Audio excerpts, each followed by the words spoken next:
What's up, y'all? Serrano786 here for some Destiny 2 lore reading from the Collector's Edition books, Part 3, finishing up the series with Osiris's book.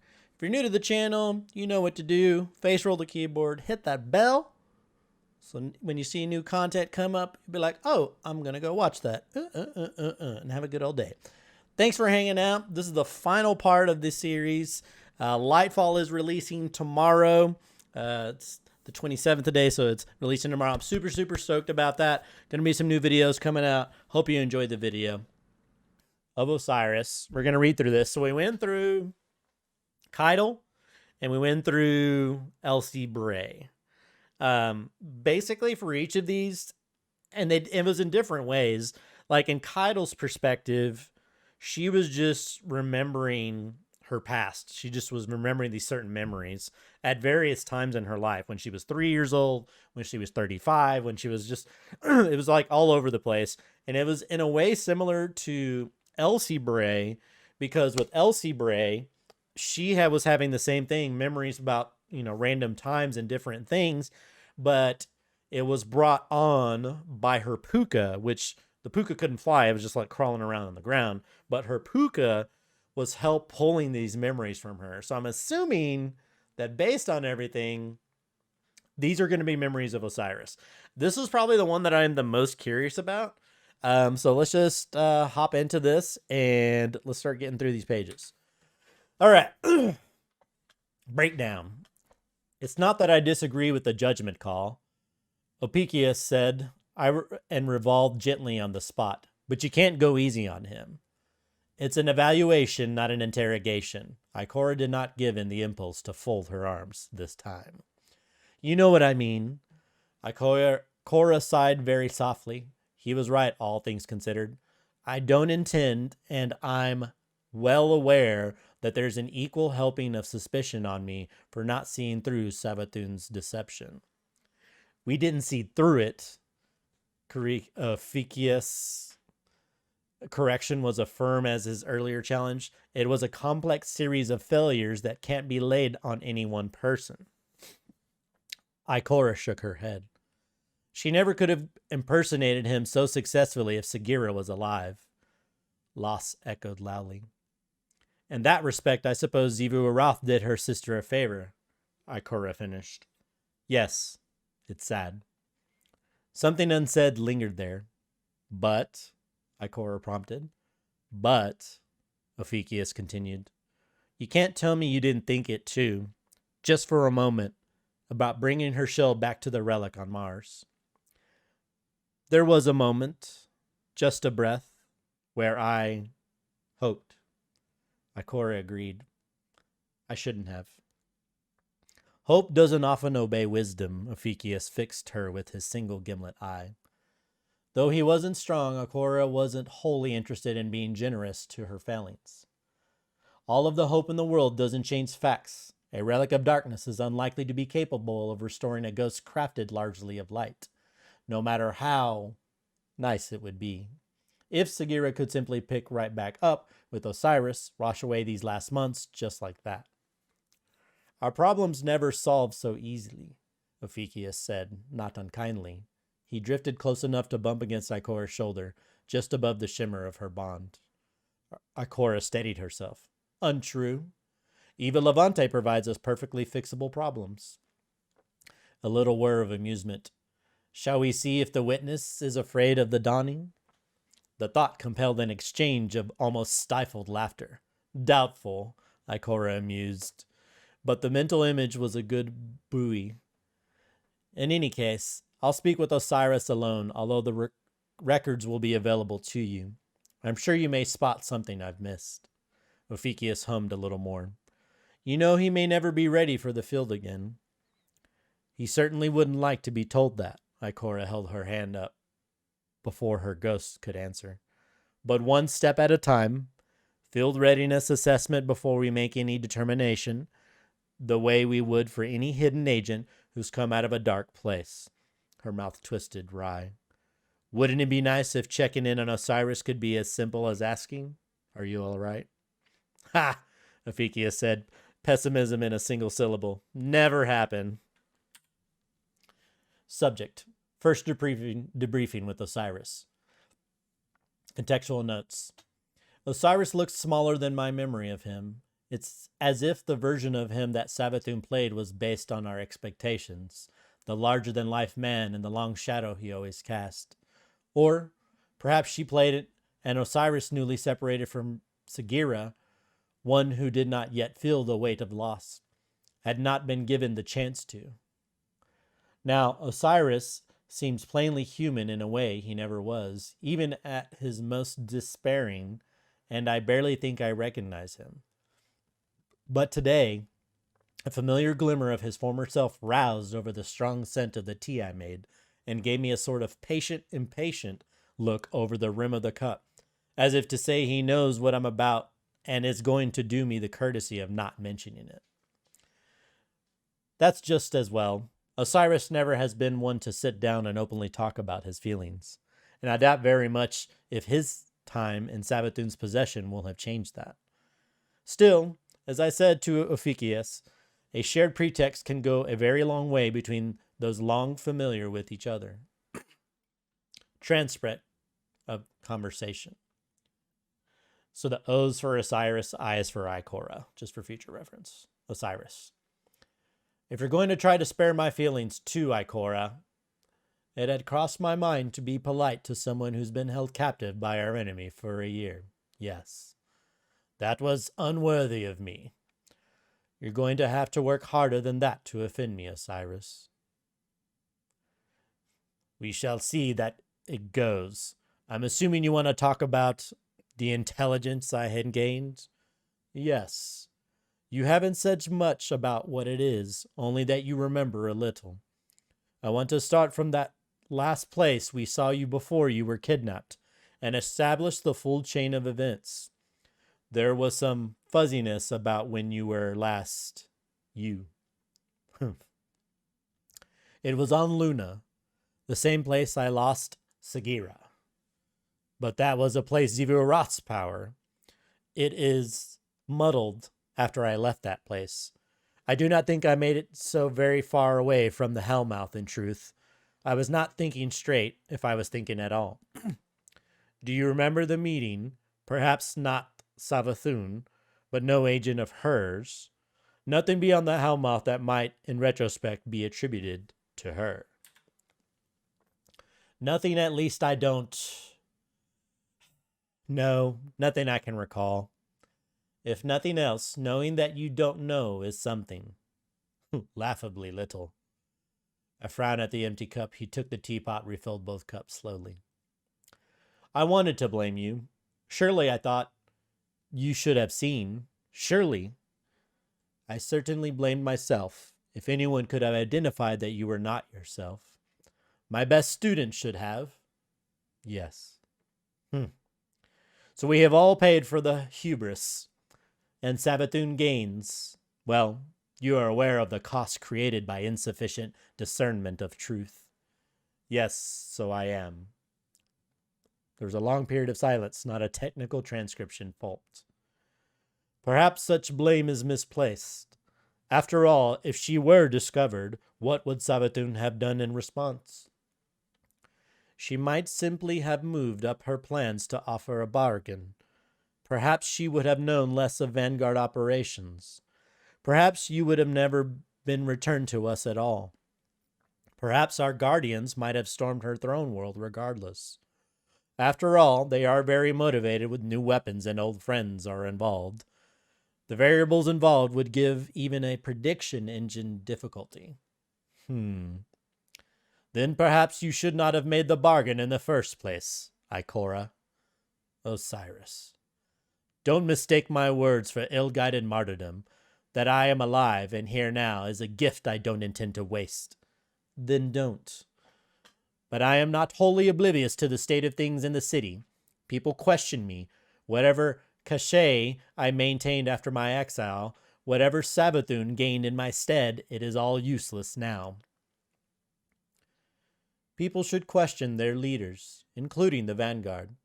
But where leadership is not only challenged, but also entrusted, then there is much room for expanding chaos, corruption even. I know. Believe me, I know. Do you trust me, Ikora? I'd like to say that I do. Perhaps it's better to say that I trust you, Osiris. But I still wonder if I trust my own perceptions. Good. Well, he's Osiris, Ophiuchus concluded, the pieces of his shell flexed one final time before settling into place, compact as ever. I don't know what else we expected. Ikora compressed a smile and wrapped her hand around the small recorder. You joke, but... Ophiuchus played a thin touch of light across her curled fingers. You think he sounds too much like himself?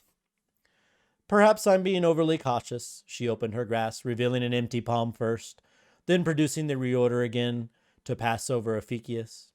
A pointless trick, but worth a moment of a smile.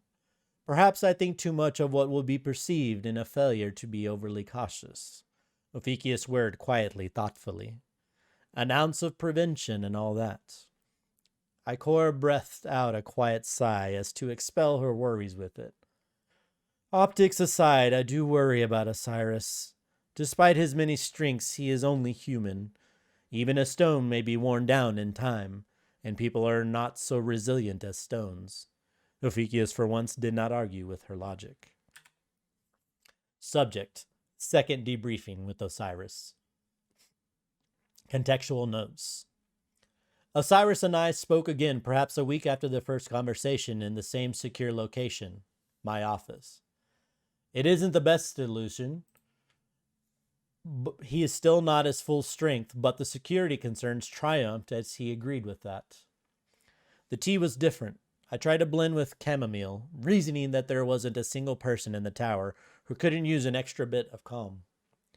He took a mouthful of the chamomile tea and grimaced at me, though I could not say if it was in judgment of the flavor or the intended effects.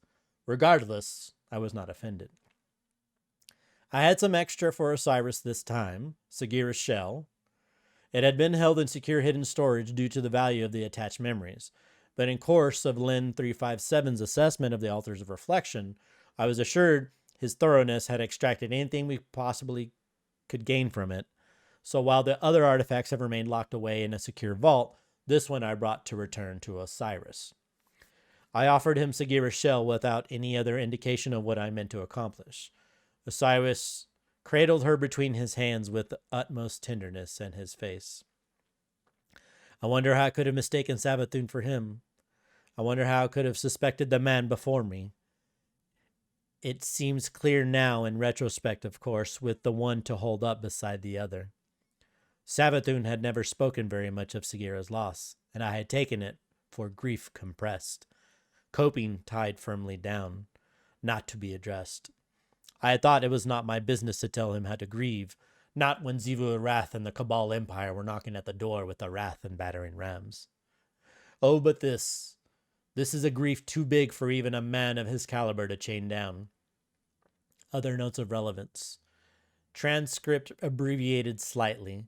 We spoke delicately of tactical matters for a few minutes, but did not approach the emotional issues after a certain point. Osiris's mind is as sharp as ever, and when we are not speaking close to the heart, he is analytical, if leaning to the pessimistic. Transcript of conversation. Osiris: I assume you must have come to some conclusion then. What makes you say that? You would not have returned her to me if you doubted your course. No, I wouldn't have.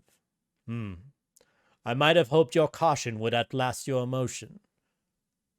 The judgment call is still mine. In truth, it is highly improbable that Savathun would repeat the same trick twice. And besides that, she is dead. Is she truly?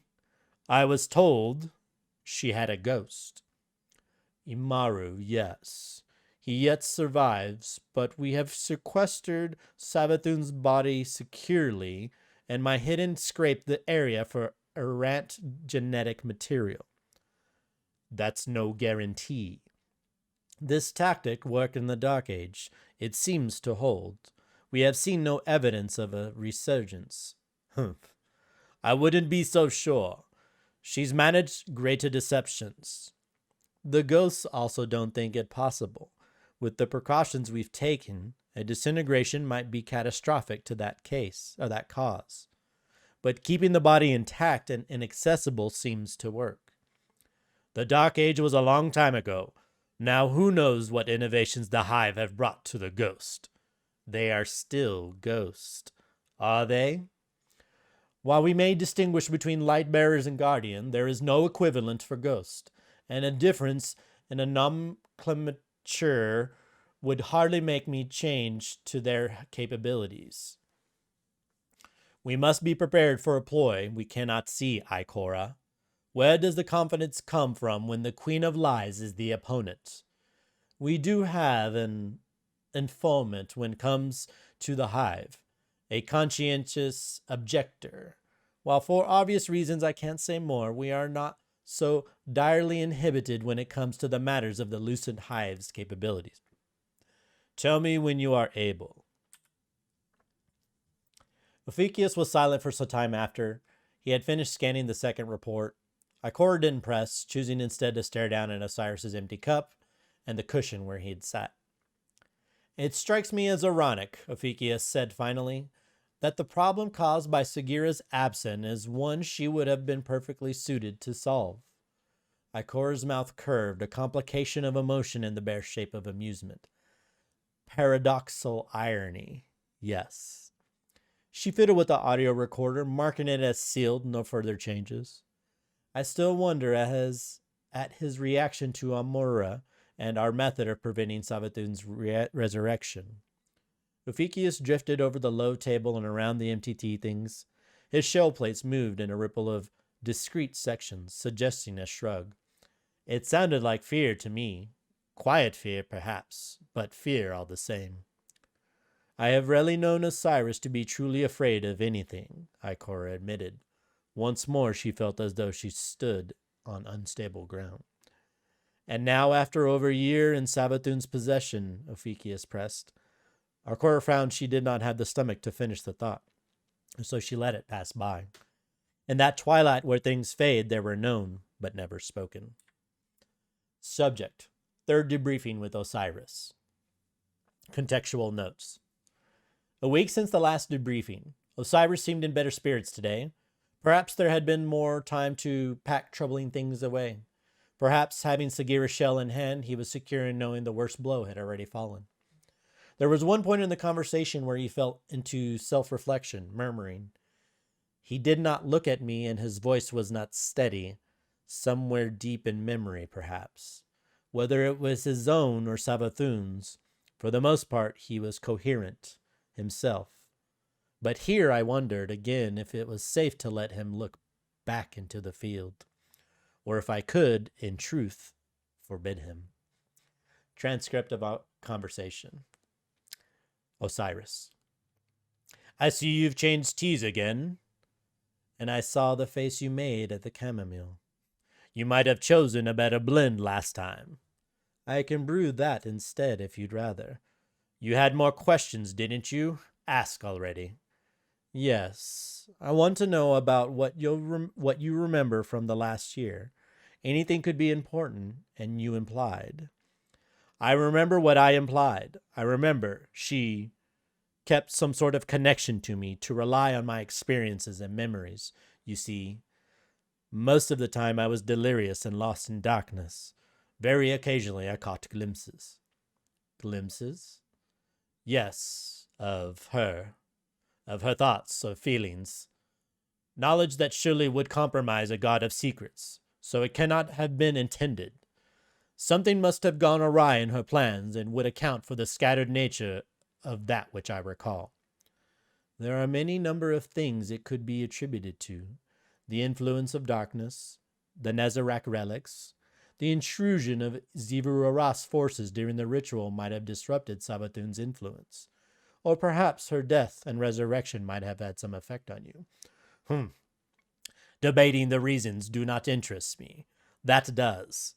We have thought Neptune to be a dead end, a hope that was never realized. But she knew something about it, or perhaps something on it, which brought her power. Some deception or hidden truth, some bluff that she had held uncalled against the witness and its disciples. Though my senses were darkened, that much was clear through the murk of her throne world. There was a secret she kept veiled even to the last. I do not fully understand what I saw, and for a human to understand a hive mind, how many legends of catabasis do we have, Ikora? We currently have dozens of stories about descending to the realms of the dead, though research has indicated many more have existed, lost in the layers of human history we will never lay eyes on. Mathematically, there were likely hundreds. Inanna and Dumizid and Geshtinanna, Orpheus and Eurydice, Izanagi and Izanami, to name a few. Gods and goddesses, mortal and immortal lovers, always seeking to descend and return with the lost. And neither the lost nor those who search for them will ever return the same. Is that how you think of yourself?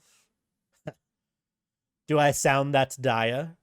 All guardians, all light bearers have done as much, but others, well, I wonder, do our former enemies have similar stories? What exactly are you getting at? Frequently, the underworld. Are those realms beyond mortal existence, possessed wisdom that living do not? What then is knowledge from a dead hive god vested in deception? So, Neptune and secrets. Inanna. What is it? A thought. An echo of one. The return from the underworld, and Inanna cast off her veil. It makes sense. I do not understand when I first felt clutching whispers, carrying wisdom from Kerr when she strode into the sunlight again. Osiris murmuring, self-directed. See initial notes. Ikora. This witness. I do not say this lightly, but it made her wary. Not in the way she might have been of guardians, who storm blazing into battle with power and conviction and no restraints. I still feel it, her concern. Though I can give you no proof. And concern is exactly the type of thing she would lay contingency plans for.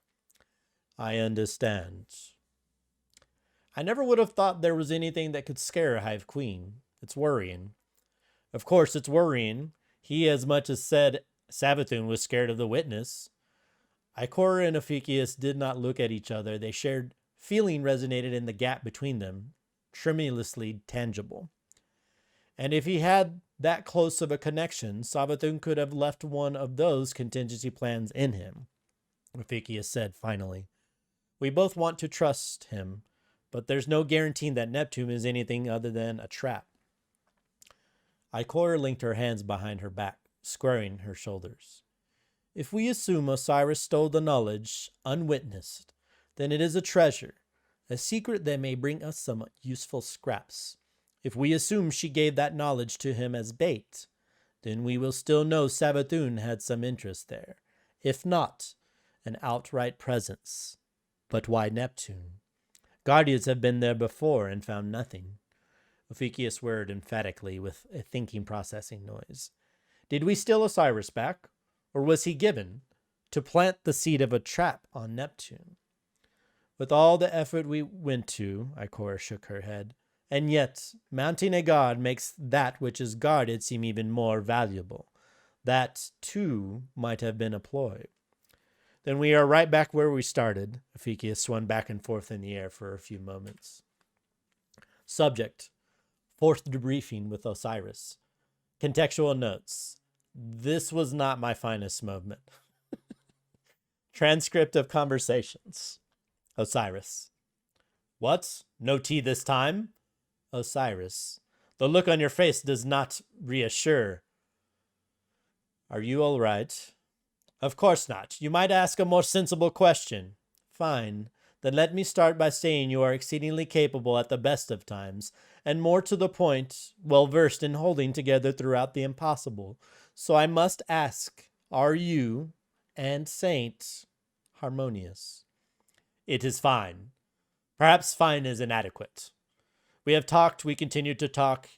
His was the first face I saw when I woke. For that, I am glad. Good. When she was wearing your face, Savathun was distant with everyone, to an extent. We took it at the time for withdrawal ascribable to grief. Saint mentioned he had tried to reach out with limited success. Oh, I remember seeing him through her eyes. I tried to call out, but he was distant. Perhaps it's for the best I cannot recall more. Pauses, recovering himself, a brief shadow, physiological sign of stress, teacup rattling rhythm, mimetic, innocuous. Osiris, what you're experiencing is normal.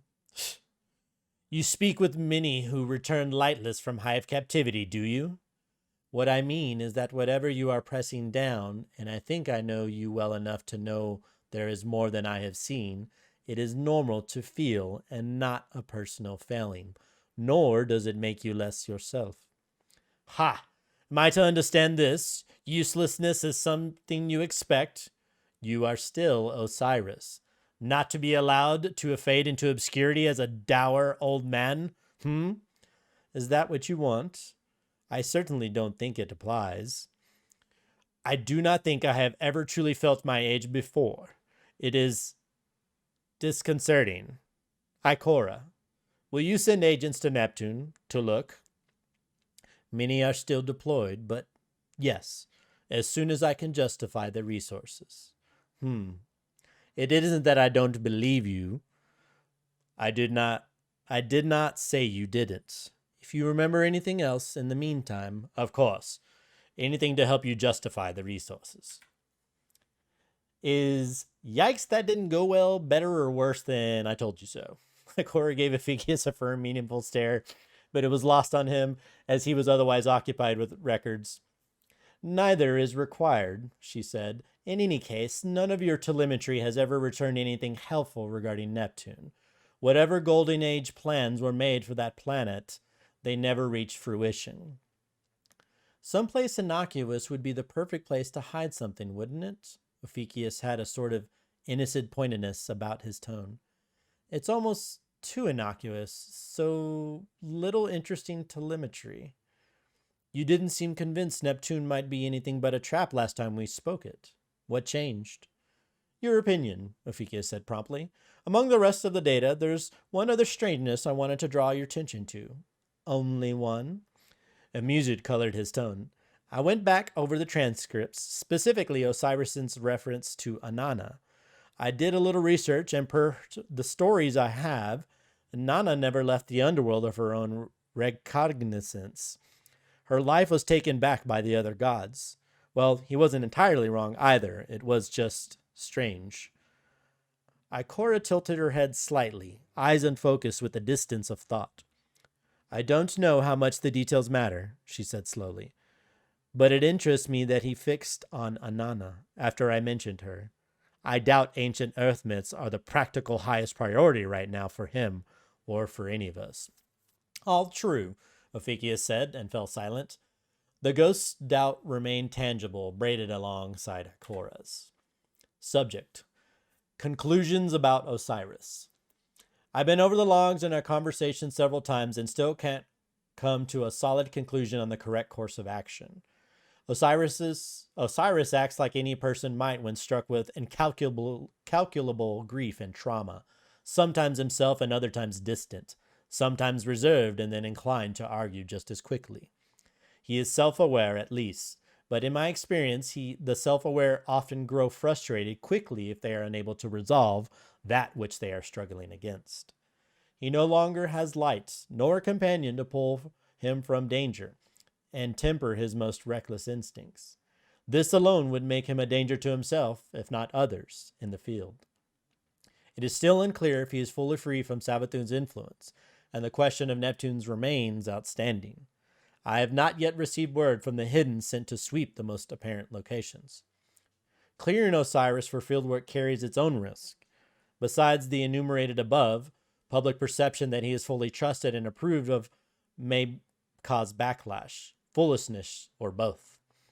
Will he chafe so much at being restricted that he will simply go on his own? If that's the case, it would be better to sanction his movements, if only that he does not waste time concealing his presence from the vanguard. Ophiuchus has not been able to argue around a firmly reasoned position. It seems we are both stricken by doubt. We can little stand to lose Osiris's knowledge, and I would hate to lose his friendship. I suspect in the end there will be little choice but to permit Osiris's free movement. That being said, delaying such a decision as long as possible, to give him time to heal, to us time to search. May the best of several imperfect options. I am still worried.